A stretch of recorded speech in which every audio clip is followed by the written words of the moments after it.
Hello, today is 27th of July, 2021. Our disclaimer always comes first. It's my trading plan for tomorrow, July 28th. I can be completely wrong and all trades should be at your own risk.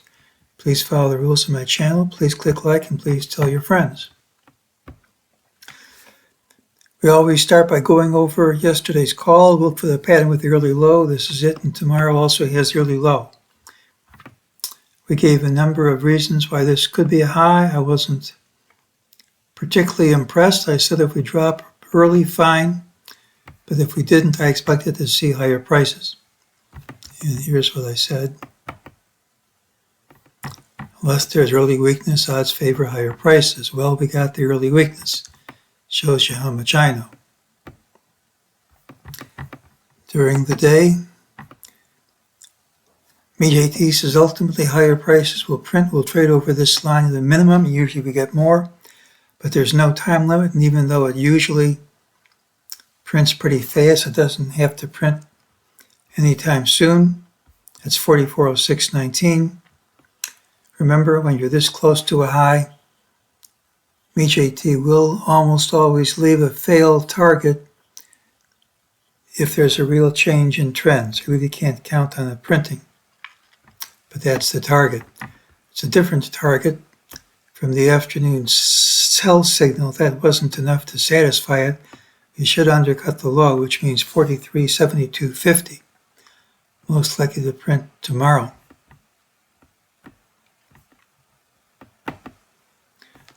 Well, here we said this was a trend line. Either you gap over the trend line wins.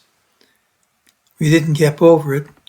So far it's won, but at the close, we're down less than 0.5%, and even though that certainly could be a major change in trend, really have to confirm it.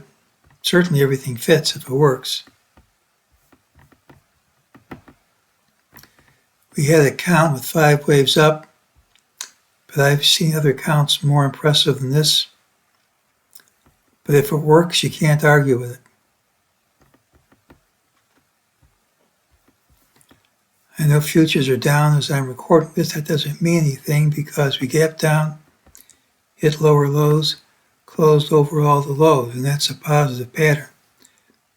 Doesn't mean we have to go up tomorrow, but if we don't gap and undercut this low pretty fast, we should trade higher tomorrow, even if we don't close higher.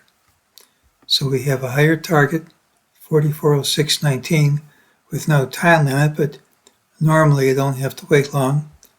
We have a lower target, 43.7250. We have the FOMC meeting tomorrow, which tends to be followed by wild moves in each direction. And I personally don't have a good way to predict what will happen. And if each of these targets printed, I would not be shocked.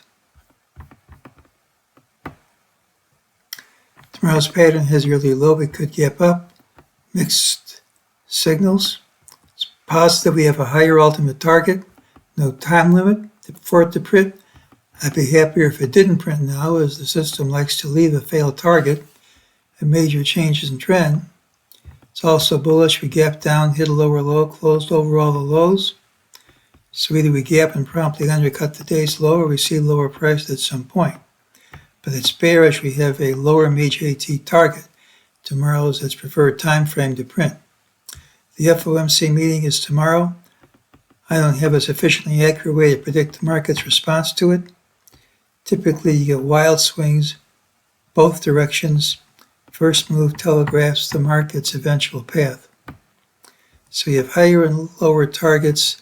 Signals are mixed. We have a candidate for a high at yesterday's high. And if we continue dropping, you can make a good case for it. But until that happens, it's just a candidate, nothing more than that. And that is today's call.